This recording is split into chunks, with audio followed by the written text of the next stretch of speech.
盡晒日常，招惹是非。我係子琳，今晚嘅藥方係生活瑣事唔好過度公開，多數口舌是非皆由此而起。年輕時鍾意分享每日點滴，開心與難過全部公開，渴求他人關注同讚賞。歷經是非先懂得過度曝光私人生活，容易惹來旁人隨意評論、妒忌算計。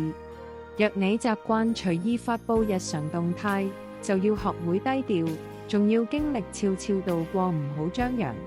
私人生活只屬自己，唔需要向所有人交代。兩個人安心相處，係低靜自在，唔需要對外炫耀。彼此低調上手先係緣分，過度曝光只會招來閒言碎語。難道將生活全數公開，唔會捲入無謂嘅口舌紛爭？